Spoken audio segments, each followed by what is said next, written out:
me just tell you how grateful we have been to have you here as guests. We'll talk to you one more time before we leave, but just two notes here. One note, and then I'll introduce Anne. I will be monitoring the queue, and the slide won't be up, but if you go to slido.com, you'll see on that website a hashtag, and if you write in after the hashtag, if you just type in the word Stegner, that will allow you to submit a question. I don't know, we won't have time for many questions, but that's where I'll be looking for questions. Slido.com's hashtag Stegner. Anne Carlson is the Shirley Shapiro Professor of Environmental Law at UCLA, where she directs the Emmett Institute on Climate Change and the Environment. She is a leading scholar of climate change and air pollution law and policy. From 2021 to 2024, Carlson served in the Biden-Harris administration as chief counsel and acting administrator of the National Highway Traffic Safety Administration. Under her leadership, the agency developed a strong fuel economy standards and cut greenhouse gases from cars and issued numerous vehicle safety standards. Carlson is a frequent media commentator. She has received the UCLA Distinguished Teaching Award, the Abbey Award for Art of Teaching, and the Rutter Award of Excellence in Teaching. She is an elected member of the American Academy of Arts and Sciences, a fellow in the American College of Environmental Lawyers. Her talk today is, which is the annual Stegner Lecture, is titled Lessons from Los Angeles, the surprising story of how a city of smog and sunshine cleaned up its air. Professor Carlson's lecture will be published in a booklet format similar to those that you've seen out the lobby that we've had for past years. In addition to all of this, Anne is just a wonderful person, and we're just so grateful she made the trip. Please join me in welcoming this year's Stegner lecturer, Professor Anne Carlson.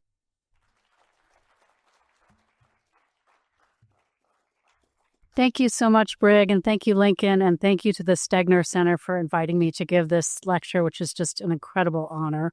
And thanks to all of you who stayed till late Friday afternoon. Really appreciate seeing so many faces in the audience, and I know there are a number of people online, so thanks for being here. You may see that the title on the slide is actually slightly different than the one Brig read. That's because this is a book that is currently with the publisher, and this is based on a book, and the title is a work in progress. I don't know if they'll make me change it. I don't know if this is a permanent title, but the book will be coming out at the beginning of 2025. And I thought I'd start by just giving a little bit of background about why I decided to write a book about how Los Angeles cleaned up its air, mostly. Got a little parenthetical there because, of course, we're not done, and we face new challenges with climate change. So I have a number of inspirations for this book. One is because there's only one book, believe it or not, written about Los Angeles and the cleanup of its air. And that's a book that came out in 2008 called Smog Town, and it's extraordinarily negative. It does not celebrate what Los Angeles has accomplished, and in fact leaves the reader, I think, with a pretty negative view of the city and its people. And when I read it, I was pretty enraged by that because I think the portrayal is inaccurate. And it was inaccurate in 2008. It's really inaccurate now in 2025. So that was one source of inspiration. Another is that I am a native of Southern California. I like to say I have the lungs and probably the lower IQ to show for it with exposure to lead and ozone and particulate matter and everything else. And I'm a fierce defender of Southern California. And I found myself on the defensive on a number of occasions when people trash our city because of its bad air quality. And I'm always a bit puzzled about the fact that people don't understand how much cleaner Los Angeles' air is today than it was when I was a child in the 1960s and 70s. So let me just give you one of those stories of the time that one of the times that inspired me to write this book. So this is a picture of a group of hikers in right outside Glacier National Park. And I and some colleagues went on a hike to raise money for the Emmett Institute, which I run. And when we got to Glacier, we faced terrible air quality because Montana was experiencing some of the worst wildfires in its history. And so the vaunted blue skies of Montana were not visible to us. And each day got worse. And this was the last day we were there. We camped actually slept in teepees outside of the park. And the air quality was so bad that there were ashes actually raining down on our campsite, and the visibility was really down to a few hundred yards. And so we were contemplating whether we should hike or not because of the terrible air quality. And the guide who lives in right outside of Glacier, who's wonderful and runs this great organization that raises money for climate organizations, turned to me and whispered in my ear and said, "This must remind you of home." And I was flabbergasted. I could not believe that she thought that this is what we breathe every day.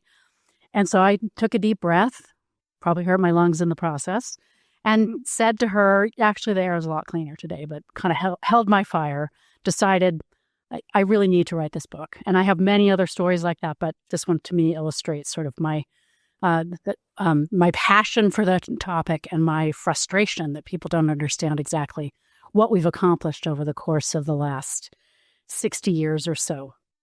So let me start with some numbers. You've had some numbers today. The federal panel, Meredith, provided some of them to you, but I'm going to put them in the context of Los Angeles. And I'm going to do it by National Ambient Air Quality Standard. I'm going to leave out sulfur dioxide. That's because it's the one pollutant that Los Angeles did not, the standard that Los Angeles did not violate in the early 1970s. The rest, we were in terrible shape. So let's start with lead. So lead, as you probably know, is a neurotoxin. Exposure to it is particularly pernicious for children. We know now that exposure to lead lowers IQs, causes behavioral problems, can cause low birth weight. And there's pretty good evidence that there's a strong connection between lead exposure and violent crime. Super interesting research on this topic. So what have we accomplished on lead in Los Angeles? So in the 1970s, the average Southern California child had lead levels that were 1,000% higher than the lead levels in kids in Flint, Michigan after the recent scandal with lead in the water pipes. 1,000% average. Many kids above that. Lead concentrations in the air were 50 times higher than they are today. And we haven't violated the federal standard since 1993. That alone is a singular accomplishment. It's been replicated all across the country. We'll talk about why, but it's extraordinary. Then we've got carbon monoxide. So carbon monoxide interferes with oxygen flow. It can cause headaches, nausea, dizziness, fatigue, and other symptoms. Why do I say it's a leap year? Because in 1964, Southern California violated what were state standards at the time every single day of the year. It was 366 days that year. The South Coast region last violated the standard in 2005. Another extraordinary accomplishment. Nitrogen dioxide, another one of the NAAQS air pollutants. In the 1970s, Southern California violated the federal standard more than a third of the year. Nitrogen dioxide pollution creates breathing problems. It can increase heart and cancer risks, and it can lead to low birth weight. We haven't had any violations for more than 30 years. Fine particulate pollution. You've heard a lot about fine particulate pollution over the past couple of days, PM 2.5.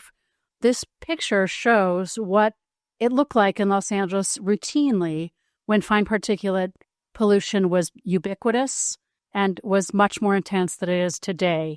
Now, one thing to know about fine particulate, you've heard a lot about the health effects. They're terrible. Exposure to fine particulate pollution is especially bad because the particles burrow deeply into your lungs. Some of them are toxic. They can cause all kinds of health problems, respiratory problems, heart and lung disease, etc.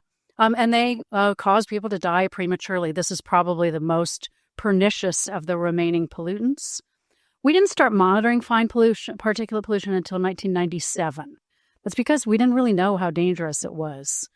But we do have some evidence of the fact that Los Angeles was basically inundated with fine particulate pollution because visibility was so limited. So in the 1960s, visibility was cut to less than 3 miles for more than half the year. It was cut to 10 miles for more than 300 days a year.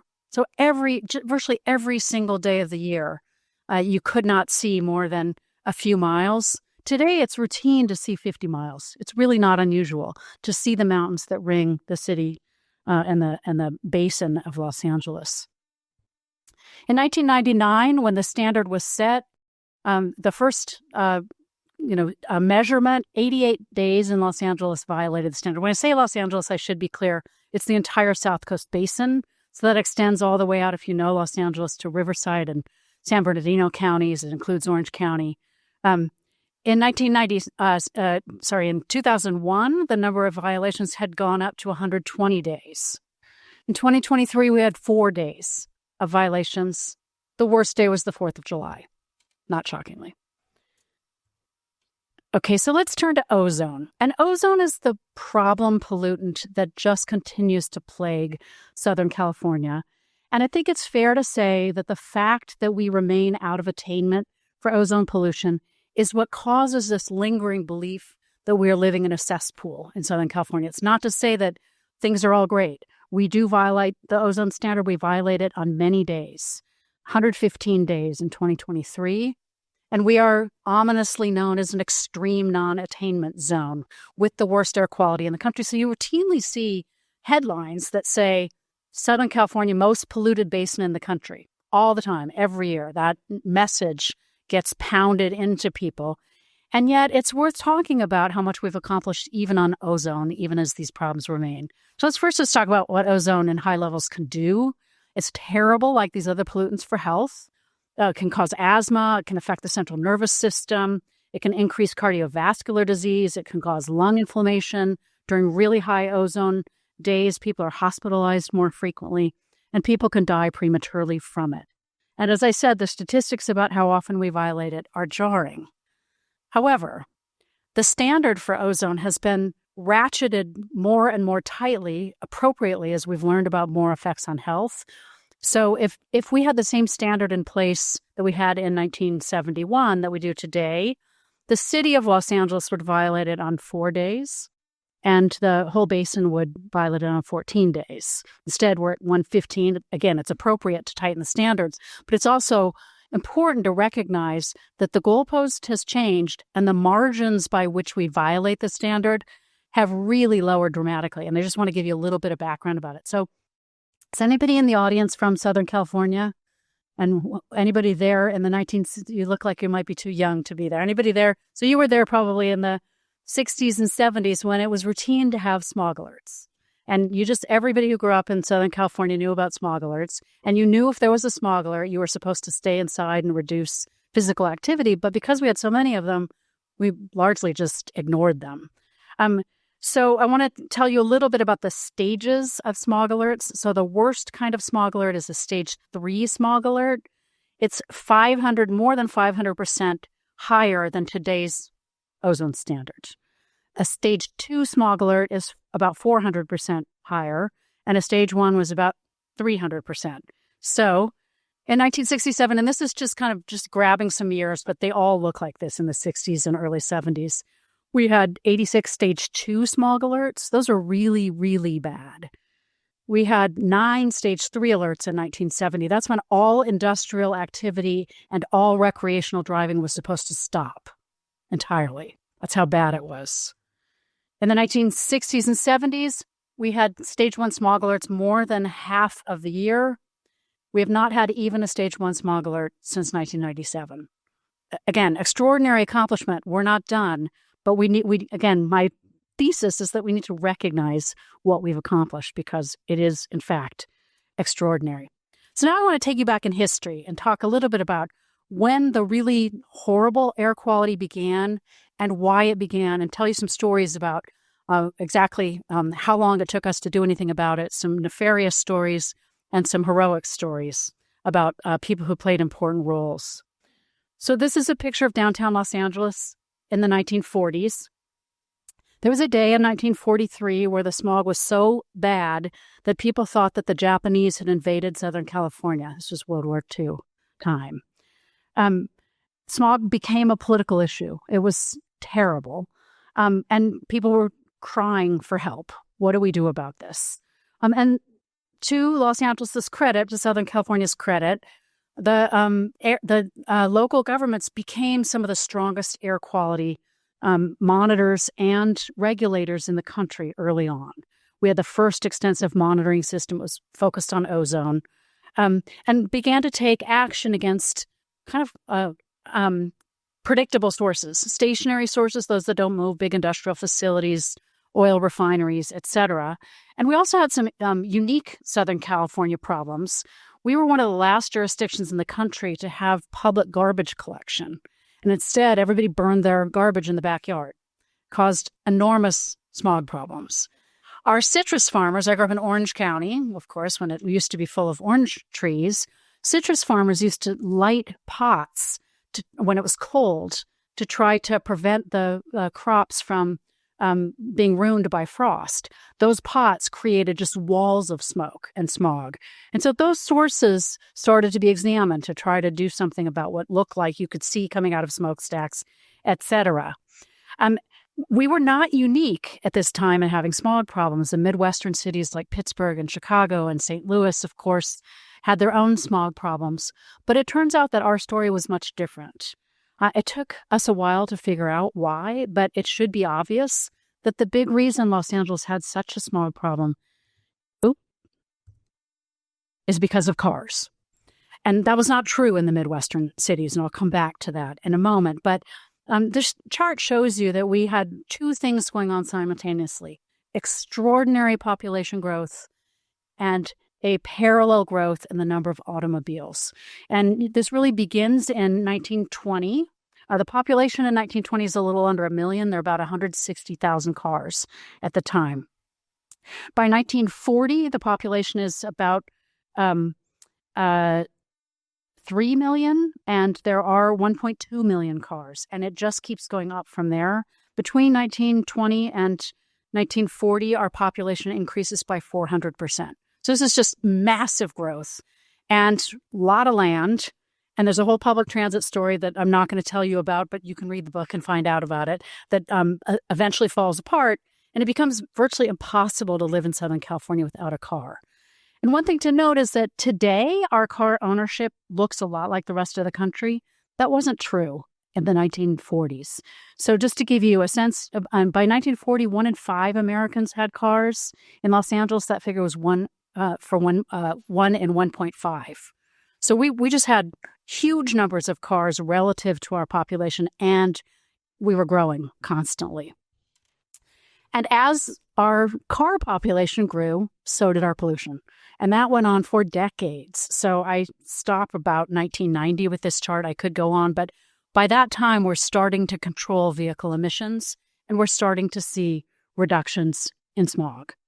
There's obviously a completely one-to-one correlation there. So why did it take us so long to regulate emissions from cars? So there's a well-intentioned but misguided story, and then there's a more insidious story. So let me start with the well-intentioned story. So one of the things that was very clear in Los Angeles in the 1940s was that the Los Angeles Times was the most powerful institution in Southern California. It's in part because it was the big, great newspaper, but also its owners, the Chandlers, were involved in everything. They helped develop the San Fernando Valley. The Hollywood sign was part of a development that they had an interest in. They brought Douglas aircraft to Southern California. They brought automobiles to Southern California, on and on and on. And they got really interested in smog. One of the things they did is they appointed a smog editor whose full-time job was to cover what was happening with smog. And they decided to hire a guy named Raymond Tucker.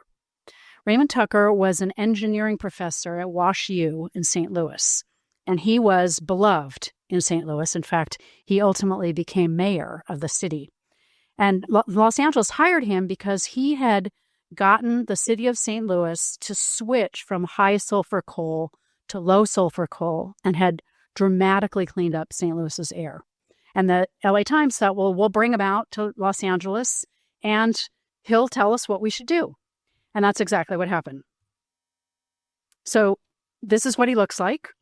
And he comes out in December for 2 weeks, and there is not a drop of smog in the air for the 2 weeks that he's in Los Angeles. Happens to be one of those sort of glorious couple weeks in December that only Los Angeles can produce.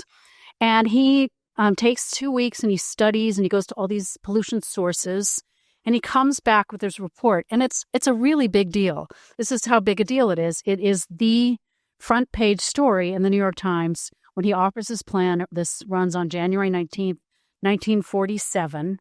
And as the Times puts it, he absolves automobiles and buses of any major share in causing eye irritation in the downtown area.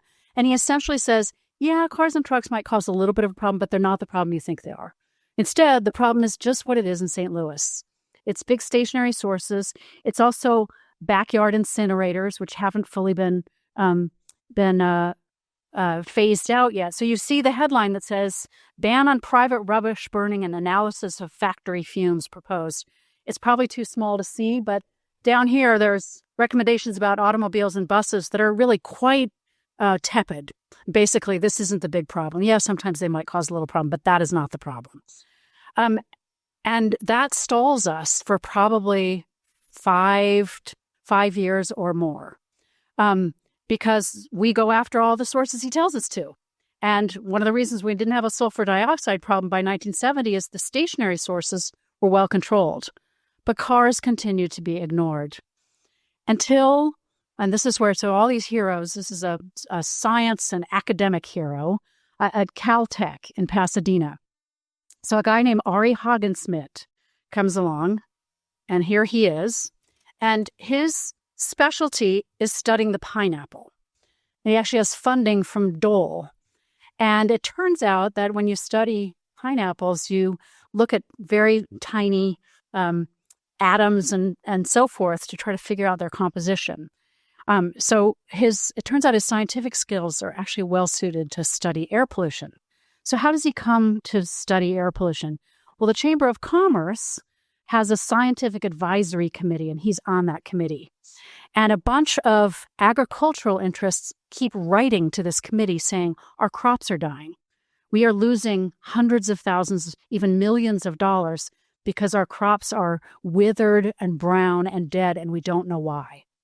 And he says, well, somebody should study. What are they exposed to? And no one takes up the call. So he decides he's going to. So the first thing he discovers is that the smog that he's studying can only come from the burning of fossil fuels, from the combustion of gasoline. So he decides petroleum is the source, but it's not coming out of tailpipes in big enough numbers to really explain ozone pollution. And he has a hypothesis. And his hypothesis is that when hydrocarbons and other chemicals are coming out of the tailpipes of cars, if they're exposed to sunlight, that creates ozone. And of course, Los Angeles is known for its sun, right? That is what we have in abundance. And so he decides he's going to conduct an experiment to try to figure out whether he's right. And so he creates this chamber. This is not him in the picture. It's another famous guy who you can read about in the book. And he puts plants in the chamber, and he exposes them to gasoline emissions, basically the combustion of fossil fuels with an internal combustion engine, and he builds it outside so it's exposed to sunshine, and the plants die in exactly the same way that the farmers have been complaining about. He basically has recreated smog. So, of course, naturally, he's known as Dr. Ari Haagen-Smog. You have your Dr. Dust here. We had our Dr. Ari Haagen-Smog, and the stuff in the chamber was known as Haagen-Smog. So, brilliant insights. He publishes this research, and guess what happens to him? He's attacked by the oil industry, shockingly. So the Western Gas and Petroleum Association hires Stanford Research Institute, which is not affiliated with Stanford University. I'm sure they're happy that they're not affiliated. And SRI, as it's known, hires a chemist who had asked a question at a presentation that Haagen-Smit was giving. And it was a somewhat skeptical question. And they hired him because they wanted him to discredit Haagen-Smith's science. And he takes a look at it, and this guy's papers are actually available in the University of California repository. And he takes a look at it, and he concludes that Haagen-Smit is a genius, that in fact the science is completely right. His name is Harold Johnstone. He goes on to become the chemistry chair at UC Berkeley and is one of the team that figures out what's causing the ozone layer hole. And he reports back to SRI and says, no, he's right. Turns out he's right. And he's all ready for them to agree and to publicize this. And they quash his research. And they don't renew his contract. And they continue to attack Hagen-Smit. In fact, he's attacked so viciously that he decides to abandon his, somebody calls it his promising career studying the pineapple, and go to the really dreary and uninteresting subject of smog and air pollution. And so he continues to publish at a furious pace. This is kind of 1949, 1950. And at the same time, the car companies are silent. And the car companies don't attack Hagen-Smit. They just ignore him. They act as if his research doesn't exist. So we know this because there's a county board of supervisor. His name is Kenneth Hahn. You may have heard of him. There's parks all over Los Angeles named for him. Both of his children became politicians. His son, Jim Hahn, was mayor. His daughter was on the board of supervisors also. And starting in 1953, he wrote to the heads of the major 3 auto companies in the United States, imploring them to do something about smog. And we have the record of his correspondence and their responses back to him. He did this for 18 years, and you can see the tone of the letters get angrier and angrier and angrier over the course of the 18 years. But 1953 is the first year, and this goes through a kind of cycle, what I call the first phase is denial, the second phase is delay, the third phase is deception, and culminates in pretty dramatic form. So here's the kind of letter, a response that, for example, Ford writes back to him in 1953. The need for a device which would more effectively reduce exhaust vapors has not been established. This is 1953. Hagen-Smith's science is published in 1949, 1950, and it's very well regarded. Here's GM. GM has not undertaken any development on the elimination of exhaust because the air pollution problem is the result of maladjustment and will not ensue from the normal internal combustion engine cycle. Flat out denial that there's a problem and that they are responsible. At some point, though, the science becomes so well established that they can't deny anymore. So the next step is to delay. And there was lots of incentive to delay. One of the reasons is that the state of California had not yet entered the business of regulating air pollution, and it was left to the county of Los Angeles to try to do something about it. And they had a county council who interpreted their authority in a very narrow way to say the following. I'll just paraphrase here. The basic idea is you don't have the power to regulate emissions unless there is available technology on the market. We call this technology following regulation, as opposed to technology forcing regulation. And so what does that do for the car companies? Well, they have every incentive to never produce any technology that will in fact address emissions. And so they simply drag their feet, say that things aren't available, etc. So I'll just read you, let's see if this is the right place. I have a quote somewhere here. I've lost it. And in any event, they write and basically say things like, we have studied this exhaustively. We are working on technology, but none of it is available. It will take years. This is kind of like curing cancer. Meanwhile, saying that auto exhaust doesn't cause cancer. And just simply putting off any kind of technological development. So at some point, they probably get that delay is not going to work forever. So then they turn to something much worse, which is flat out deception. So the Automobile Manufacturers Association, which is set up by the 3 majors, sets up what's called a Vehicle Combustion Products Subcommittee. And its mission is to work cooperatively with the 3 auto companies to develop emission exhaust control technology. Anybody cynical about this cooperative effort? So the car companies are going to pool their resources and their talent, and they're going to come up with a solution to the problem. And they write letters extolling this great move that they're making back to Kenneth Hahn. However, they do more than that. They also sign a cross-licensing agreement, which prevents the introduction of technology unless all of the companies have access to it. They eliminate competition to develop the technology among the three companies, and they agree they won't charge each other royalties. But even more nefariously, they then buy up all the patents they can find for independent companies that are trying to develop emissions control technologies. So, deception. By this time, we're edging into the 1960s, California then begins as a state to regulate emissions from automobiles. It finally decides this isn't just a local California problem. The Bay Area is starting to suffer from pollution. Other cities are, like New York, and so forth. And the first thing it does is it has evidence that there is technology for crankcase emissions, basically that are escaping from the body of the vehicle, not from the tailpipe. And the car companies deny that this is available, but finally acknowledge, even I think 2 years after it was available, that it's available. So they start to, and it turns out it's about $10 a car. So it's sort of a cheap way for the auto industry to buy more time, so they don't have to regulate tailpipe emissions. As late as March of 1962, they write, of the many catalytic mufflers developed and or evaluated by the industry, none has been found to be adequate.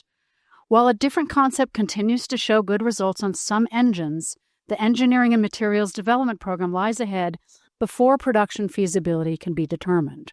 So they're still telling the state, they're telling Kenneth Hahn, we don't have the technology, you can't regulate us. California's law is also technology following. It's not technology forcing. But California got the better of them. So it got a hold of new technologies, 4 new technologies from independent companies that the car companies must have not found out about. And they, in 1964, announced this and mandated that all vehicles be equipped with this technology by 1966. The car companies freak out. Lo and behold, they magically produce their own technology because it is, in fact, available. And we know this, and I'll tell you why. And don't use the independent technology and, in fact, begin to reduce tailpipe emissions starting from model year 1966. So the reason we know this is because Lyndon B. Johnson's Attorney General, Katzenbach, filed a criminal conspiracy charge against not only the manufacturers but individuals within the company, and had quite strong evidence that could have led to criminal convictions. But in 1968, Richard Nixon was elected president, and John Mitchell, his attorney general, settled the case with the auto industry and basically got them to disband the committee and admit no guilt. He also agreed to seal all of the evidence against the auto companies. And to this date, it remains sealed. We still don't know what was in there, except that somebody in the Department of Justice leaked a memo that contained a summary of all the evidence to Congressman John Burton of San Francisco. And he used his power as a legislator to stand on the floor of the House and to enter into the record this memo because he's exempt under the speech and debate clause from being prosecuted for basically leaking sealed material. And it contained overwhelming evidence, including recommendations by Department of Justice lawyers, that they criminally prosecute all of the leaders of the auto companies. Nevertheless, the case basically fizzles away. And the next big thing that happens is that the Clean Air Act of 1970 passes. And so this is going to be just a super quick run through. The book says a whole lot more about this. Oh, how did they do that? I have no idea. Let me quickly go back up to the right slide.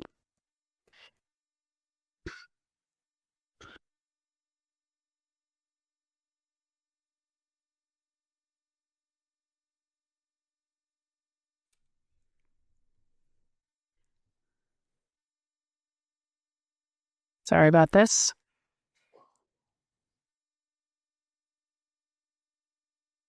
Okay, Clean Air Act is signed in 1970.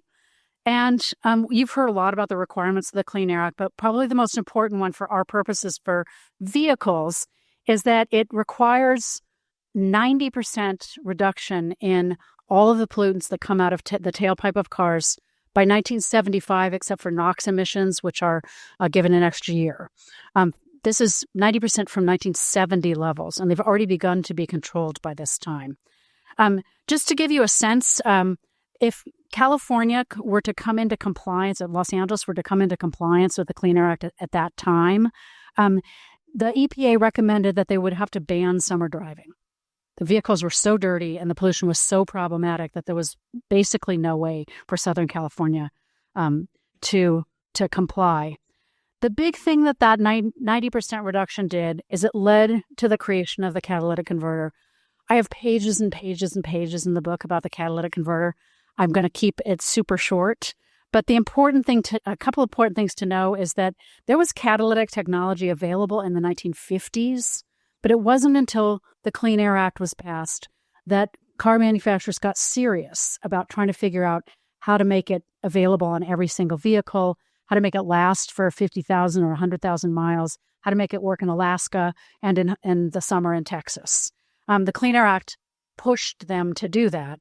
And another really important piece of the puzzle was Bill Ruckelshaus. So Watergate figures feature prominently here. Brig has done incredible work on the Nixon administration. In fact, one of the reviews of my book tells me that I need to cite Brigham and Daniels more than I have, which is a huge omission on my part.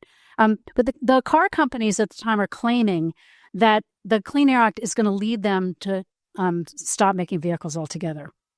And Ruckelshaus doesn't believe them. And he holds their feet to the fire. He refuses to grant them an extension from the 1975/76 deadline. He's actually later ordered by a court to do so. But in the meantime, they're pressured to develop that technology.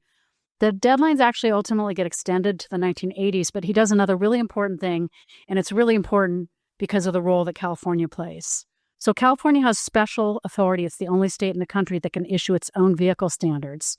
But to do so, it needs a waiver from the Environmental Protection Agency.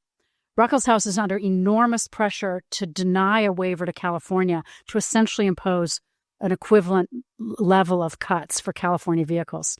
He grants it. Car companies say they can't do it. Lo and behold, they do it. By 1976, virtually every car in California is equipped with catalytic technology. Today, every vehicle in the world, every passenger car in the world is equipped with catalytic technology. It has been called the greatest environmental invention of all time, and I think it deserves that reputation. The other major accomplishment that Ruckelshaus achieved is that he banned lead in gasoline. And part of the reason he did that is because catalytic technology didn't work with leaded gasoline. You needed unleaded gasoline. So the first thing he did is mandate that every gas station offer unleaded gasoline, and then banned it altogether. The story of lead is not so different from the story of oil companies attacking Haagen-Smit. GM's president in the 1920s, when they began to add lead to gasoline, said, "The additive is a colorless liquid of sweetish odor, very poisonous if absorbed through the skin, resulting in lead poisoning almost immediately." And yet GM claimed that the amounts in gasoline were so small that it wouldn't actually hurt humans. We know that to be false. There were 50, 60 years of evidence about the harms of lead. So, a scientist at Caltech figured out that the Earth was essentially covered in lead and that the covering was directly correlated with the introduction of lead in gasoline. Banning lead is probably the greatest environmental public health accomplishment we have achieved. Just to give you a sense, this is what happened to lead levels in humans when we banned gasoline. It's just completely correlated.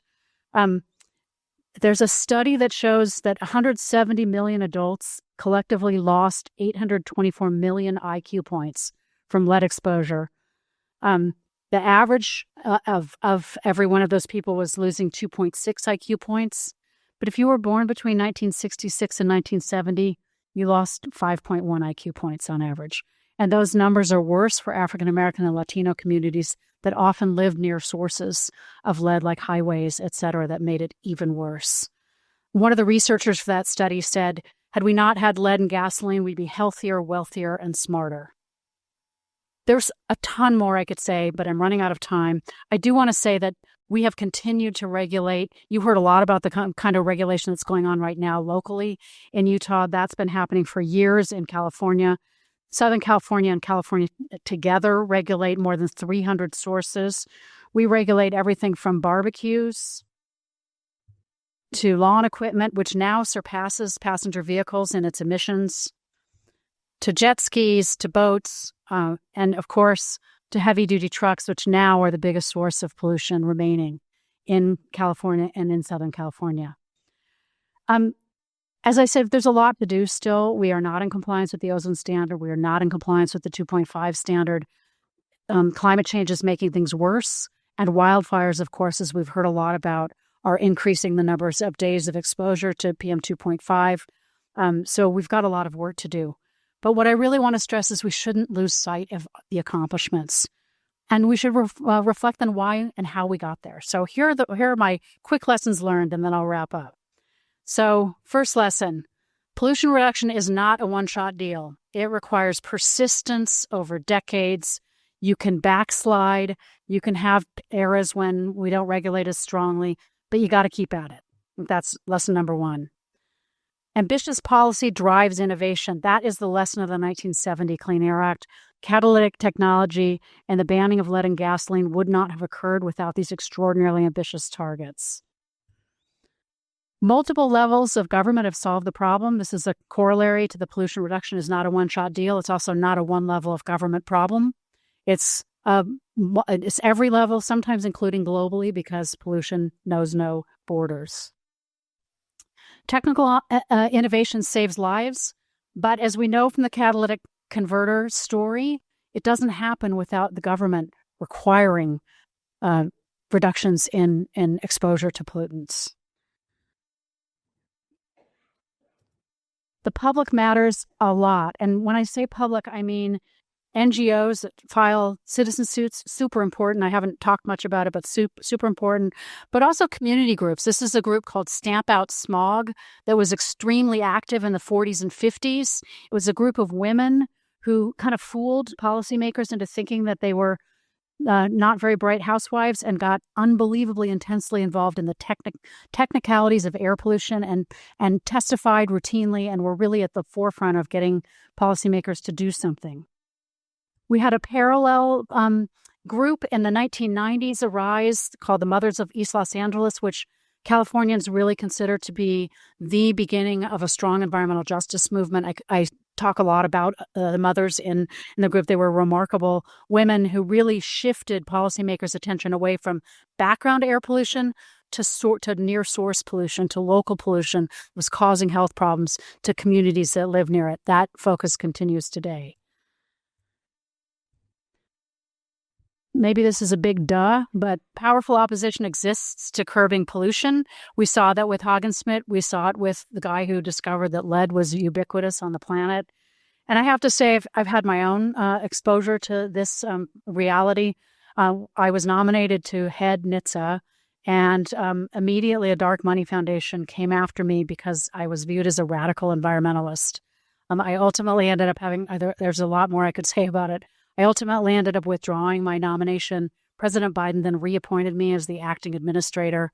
That enraged particular senator so much that he introduced an amendment on the Senate floor to dock my pay to zero, which every Republican voted for. I'm happy to say it didn't actually happen. But I have been the victim of this, and I'm one of many, many, many people. And it's just a reality that we have to face, I'm afraid. Finally, individuals matter. Government leaders, scientists, lawyers, activists, reporters. Here in Utah, people like Ben Abbott and Tim Davis and Dr. Dust. I was very taken by Kevin Perry. Stegner leaders like Beth and Brigham. These fights are not easy, and they're not a one-shot deal. And individuals really do matter. This is Mary Nichols, who from the 1970s to today has fought for clean air in California.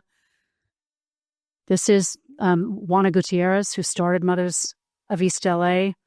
This is the guy who invented the first catalytic technology, Eugene Howdrey. And anybody recognize him?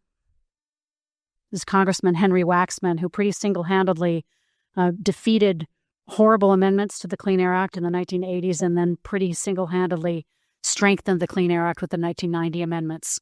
So people matter enormously. It takes persistence and courage and leadership, and it takes blood and sweat and tears. But the message of my book is I really think we can create a better and cleaner world.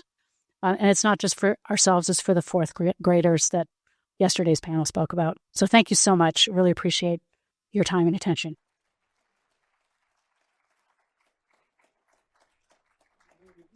We're running late, and you've got a flight. But I'm good. Yeah, I'm good. No question. Yes, my flight's at 6. All right, let's see what we get. Sorry to go so long. I could say so much more. So I'm gonna. I don't. Well, Mike. So I'm gonna just share this. So one questioner asks, can you think of, even if it's not public information, current examples of innovations that are not being developed or implemented because polluting companies are not having their feet held to the fire? I would say probably the biggest one, and maybe the Inflation Reduction Act changes this, is industrial greenhouse gases. We focus a lot on the electricity sector. We focus a lot on vehicles. Industrial emissions are hard and there are big competition problems, but we haven't really demanded much out of that sector. And so I think that's an example. I don't know about a conspiracy to suppress technology or anything like that. But what we do know is if we don't regulate, there's no incentive to do much about the problem. It's classic economics, classic collective action problem.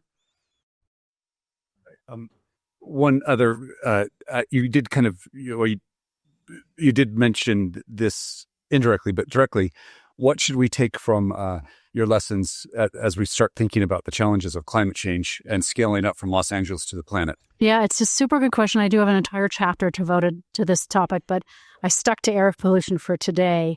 I think this long-term view that you don't solve the problem overnight and you have to be persistent and that you need all kinds of people, all kinds of levels of government working for years, and you don't, when you slip back a little bit, you can't give up the fight. You got to keep going. And that you as individuals really matter. Individuals matter. Leadership matters. Who is in the governorship or in the presidency or chairing the Air Resources Board in California or leading air pollution efforts in Utah matters. And who rides their bike 2,000 miles across the Great Lake and drags his bike for 200 miles?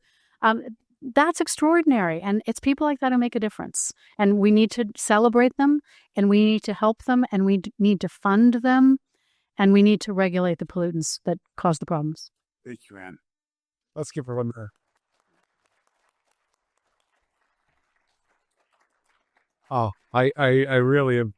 I have regrets about having to end this. I could go on for hours, and I have so many questions. And I need to find a way to sit down and talk to you at some point because I'm just absolutely enthralled with some of these stories. Let me just kind of close down here. First of all, thank you, Ann. Thank you to all of our esteemed presenters. We are grateful for you. We have been fed by you, and we are better off because we've had the chance to hear you. Let's give one more hand to our presenters.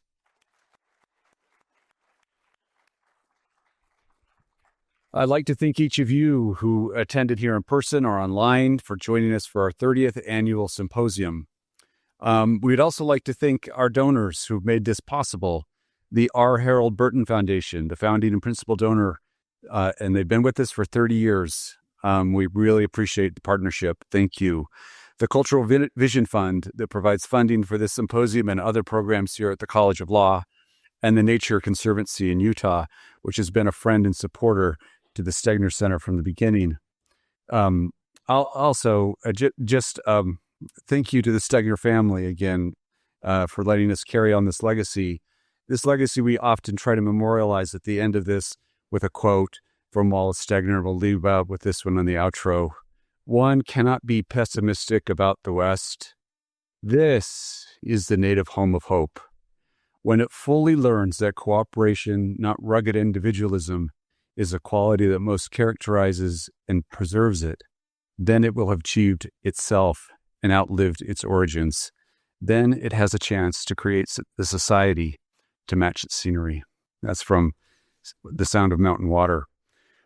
We hope that you will join us for our upcoming events, including an interview with our author, David Spence, next Thursday, March 27, addressing hyperpartisanship, climate action, and clean energy transition. It will be held here in the Moot Courtroom. It's also going to be held on Zoom, but we hope to see you here next Thursday, March 27th at 12:15. And finally, we'd appreciate it, and we really would, if you would take a few minutes and fill out the online evaluation. We really do rely on your feedback. It is helpful for us. It's helpful to make our programs better. And we'll also note, if you fill out an evaluation, you'll be entered into a contest for Stegner-centered themed gift. The Easter eggs just keep on going, even after the conference. We thank you all. Thank you for being here.